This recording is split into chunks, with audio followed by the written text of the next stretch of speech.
You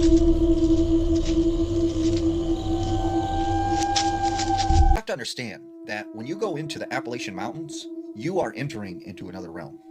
And there is a set of unspoken rules that you must follow. Rule number one, if you hear something calling your name, right, you didn't. There is nothing there. And you should not respond. Do not say hello. Do not say, who is it? Just run away. Because something is trying to gain permission. And by you acknowledging it, you are allowing it to come after you. If you hear screams in the mountains, right, you didn't. And do not go towards the direction of the screams to try and help. Because once again, something is trying to lure you. If you see people, you don't. If you hear crying, you're not hearing it. Do not respond to this at all because you are giving permission to whatever is in those woods to come after you. Now, if you are to go camping in the Appalachian Mountains, right, you have to remember, at night, you must keep a fire going at all times. And it's not for warmth, it's not for cooking, it's to keep you safe. And if you are going to camp in a tent, make sure when you go into that tent, it is sealed up. There are no holes, there are no cracks. And if you hear any kind of screaming, yelling, or anyone calling your name, do not respond. Do not go to sleep. And if something wakes you up, stay alert, and once again, do not respond. Now, it's very important when you are walking through the Appalachian Mountains, if you come across a deer carcass, do not touch it, do not stare at it, walk away, ignore it, because this is something, once again, trying to lure you into the woods. Now, if it comes to the point that something is chasing you and it gets you, and there is no escape, fight as hard as you can, whether it's a person, an animal. If it's something else though, and you know what I'm talking about, well, you just let it get you, right? Because at that point, there's nothing you can do. And there's an old saying, you go into the Appalachian Mountains with 2 bullets, right? You fire the first one at something that isn't a person, that isn't an animal. And if it doesn't run away. There's one particular time growing up, I did not follow these rules. And what happened to me still bothers me to this day. I used to ride horses and me and my friends would go trail riding a lot. This particular day, it was just me and one other friend. We went out into the woods around sunset, and this was a pretty big property with lots of like trees. There were some open field, streams, things like that. And we knew the trail pretty well. So this particular day, I don't know what got into us, but we decided we were going to play a game of hide and seek on horseback. I told her that I would hide first, so I went up the trail a little ways and then cut off over this like stream back into this more remote area of the woods. There was this old rundown cabin that I decided to hide behind, and my horse was very docile, like very gentle. Nothing ever spooked him, but as I was hiding there, he became extremely restless. This again was not at all in my horse's nature, so I started to feel like really uneasy, like what is going on. I decided I was just going to take him back down to the trail and just go try to find my friend so that we could get back to the barn. My horse would not budge, refused to go back down that trail. I finally got off my horse because I was like, well, maybe if I just lead him, he'll follow me back down. And this is the part that still terrifies me, but at that moment, everything got really, really quiet, including my horse. And I heard my friend say, "Hey, Sydney." I was like, oh my God, thank God she's found me. I'm like, hey girl, I'm over here. But I couldn't see her. Like, I was like, where are you? Hello? And then I started to hear, psst, psst. And then again, Sydney, this way. At this point, y'all, I am in tears. I get back on my horse and sprint back to the barn. By the time I get back to the barn, it's almost dark out, and I see that my friend's horse is in the stall. I'm like, what the heck? Why did she come back and just leave me out there in the woods? I mean, this whole incident was maybe about 30 minutes, so I don't know why she would have just left.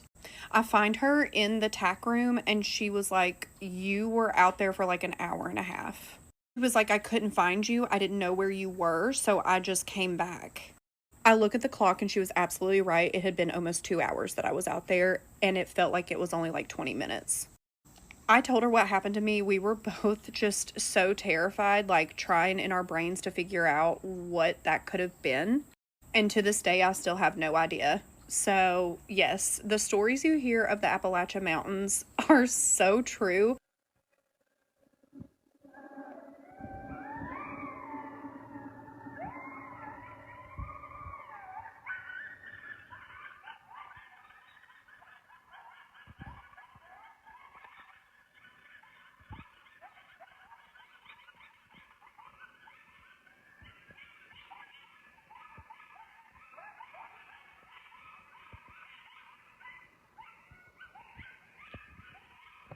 Probably know by now, but I was born, raised, and still live here in the Appalachian Mountains. Growing up here, you experience a lot of unexplainable things. I'm going to tell y'all a story that I hate to talk about because it still creeps me out to this day. I was like 9 years old. Me and my cousin were at our granny's house just out in the woods playing without any adult supervision because remember, this is Appalachia and this is also like 20 years ago. Times were different back then, and it was a very normal thing for us to be out in the woods by ourselves. To get to my granny's house, you have to drive out of town for like 20 minutes, drive up this huge mountain, then drive down a super long gravel road, and then down into a holler. A lot of people ask what a holler is. Let me know in the comments if you want me to make a video letting you know what a holler is. Anyway, me and my cousin are out in the woods playing. All of a sudden, we start hearing my name being called. It kind of sounded like a mix between my mom and my granny's voice, but I knew that my mom wasn't there, so I wasn't really sure who it was.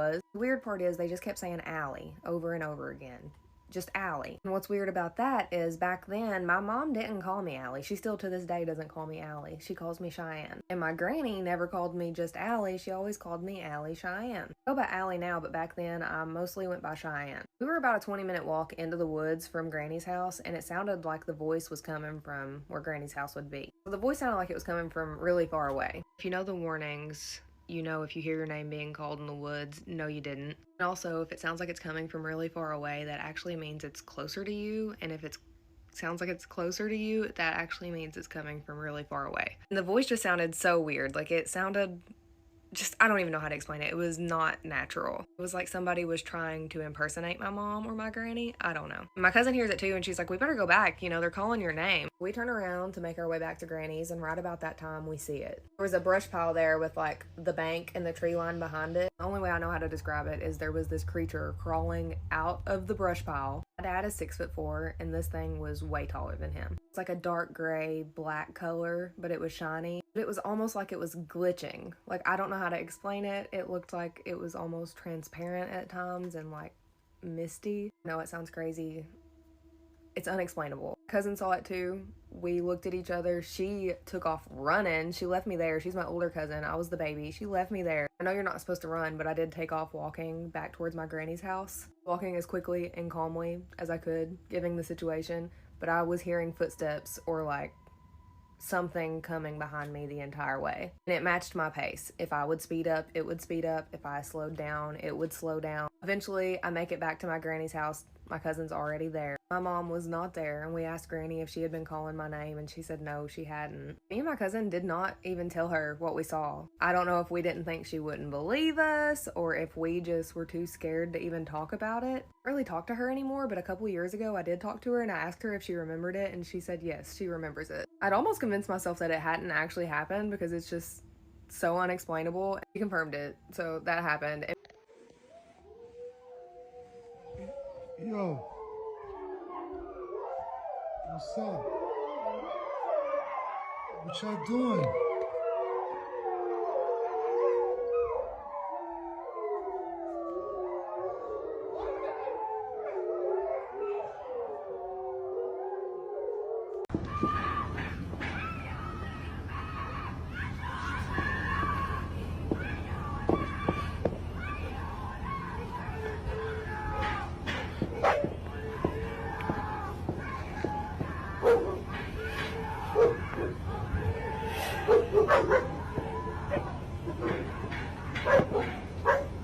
Mike.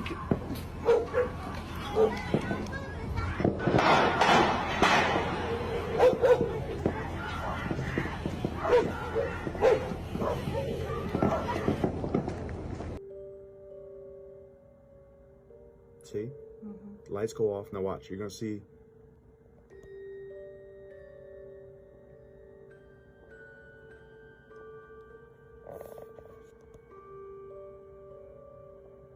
What you just saw was security footage that was sent to me by a woman who worked at a daycare in East Tennessee, Appalachia region. This daycare is actually a very old church that was turned into like a private daycare school. She said that events leading up to this, she was kind of having some weird experiences where she would be in her office after hours and would hear like people walking down the stairs, and then she would go check the stairwell and nobody would be there, or she would hear noises coming from classrooms and open up the door and see nothing. She said she would be the only one on the property at this time because she was in charge of like opening the daycare center, and then she would often stay after hours.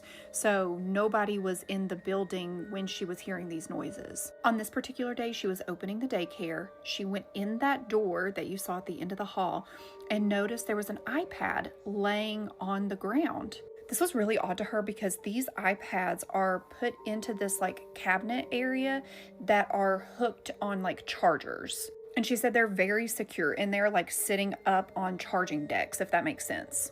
She thought maybe an intruder came in or something, so she immediately notified the security officer who came and checked the camera footage. And that is the camera footage that you saw.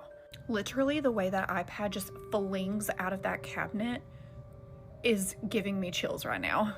In the beginning, I feel like I also saw some kind of an orb object, but I've watched this video so many times and I feel like it's just unexplainable. Imagine checking your trail cameras and find this staring back at you.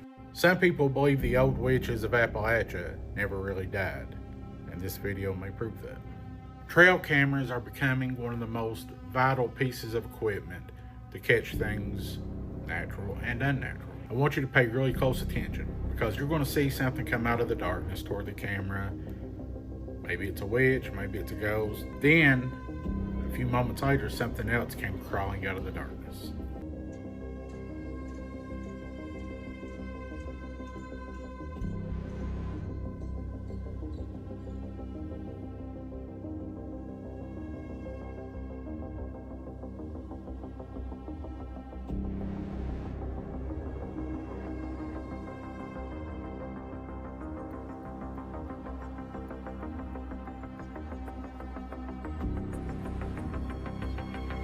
If you ever find yourself hiking in Appalachia and come across a staircase like this, do not go up it. Someone left this comment right here and I started doing a little more research, and what I found is astounding. There have been so many reported sightings of these abandoned staircases in the Appalachia woods, and it's a known rule that you do not go up these stairs. The story I'm about to tell you is chilling. This man had been hiking the Appalachia Trail for a few weeks when he came across this abandoned staircase in the woods. He said it was super out of place and that the stairs actually were like very clean, even though there was like a lot of leaves and stuff that had fallen. The staircase was like immaculate. Intrigue got the best of him, so he decided he would go up and just check it out and see where it led to. But he said as soon as he got to the top, everything just got eerily quiet. He looked around for a little bit at the top of the stairs. It was nothing too interesting, so then he just turned around and went back. But when he got to the bottom of the stairs, the trail was gone. He wandered around trying to find his trail for hours. It was starting to get dark out and he was really nervous that he was going to be stuck out there all night. And that's when he saw this like faint glowing light through the trees. The closer he got towards it, he noticed that it was a fire and it was a couple of other hikers that were camping out for the night. He was super relieved at first, but then something was off. He said their clothes were super out of date. They were wearing these boots that were like caked with mud. And he said that their backpacks, like instead of the normal hiking gear, like nylon backpacks, they were like these canvas totes. He said he walked up to the group and introduced himself, but they didn't say anything. They just smiled at him. He was really freaked out at this point and he was like, I'm lost. Can you all point me back to the trail, please? And they all just slowly pointed back in the direction of the staircase. At this point, he is freaking terrified. He turns around and like hightails it out of that campsite. Eventually, he was able to find his way back down to the trail, and this is the really freaky part. Once he gets back down the trail a little ways and finds a place where he feels safe to camp out for the night, as soon as he starts unloading his bag to put up his tent, the sun starts coming up. What he said should have only been about a 2-hour experience ended up being the entire night.